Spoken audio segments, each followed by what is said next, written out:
2021 թվականի խորհրդարանական ընտրությունների ժամանակ մենք խոստացել էինք, որ միջինում տարեկան կապահովենք 7% տնտեսական աճ։ Այս խոստումը լի կատարված է, որովհետև վստահ ենք, որ 5 տարիների արդյունքում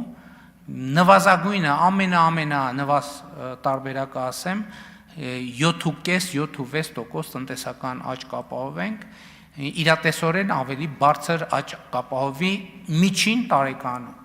2021-2024 թվականներին արդեն Հայաստանի Հանրապետության համախառն ներքին արդյունքը աճել է 36.6%-ով։ Սա շատ լավ ցուցանիշ է։ Հիմա շատ որ խոսում ենք, անդադ քննարկվում է այդ հարցը, խոսվում է այն մասին, ասում են շատ լավ, խոսում եք բյուջեի աճ, տնտեսական աճ եւ այլն, աշխատավարձերի աճ, աշխատատեղերի աճ, բայց լավ մարդկանց կյանքի վրա դա ոնց է ազդել։ Հիշում եք նաեւ հանձնաժողովի քննարկումների ժամանակ ես այս հարցին անդրադարձել եմ եւ ուզում եմ այս հարցին նույնպես պատասխանել փորձագիտական եզրակացությունների հիման վրա։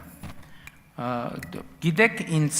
մեր տնտեսագետ գործընկերները հուշել են, որ այդ հարցի պատասխանը կարող է տալ այսպես կոչված ջինի գործակիցը, որը ցույց է տալիս, թե երկրում գեներացված եկամուտները ինչքանով են հավասարաբար բաշխվում բնակչության միջև։ Եվ վերջին ցուցանիշներով Հայաստանի Հանրապետությունը էական բարելավում է ունեցել այս տեսակետից եւ նախորդող շրջանի նկատմամբ մենք բավականին լավ աճ ունենք, ինչը նշանակում է, որ երկրում գեներացվող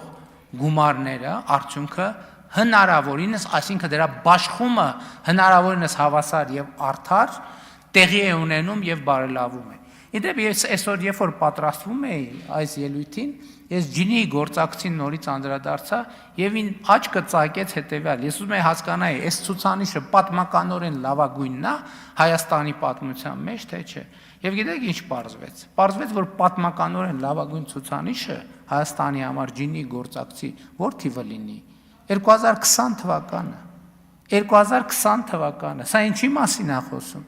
Սա խոսում է նրա մասին, որ կոവിഡ്ի ճգնաժամի կառավարման մեծ ուղված բոլոր քննադատությունները պարզապես մտածածին են։ Այդ ժամանակը մենք 2018 թվականին ընտրությունները հաղթել ենք հոգատար հանրություն կարգախոսի ներքո եւ 2020 թվին ջինի գործակիցը ցույց է տալիս, որ մեր կառավարությունը հենց այդ ռազմավարությամբ է առաջնորդվել։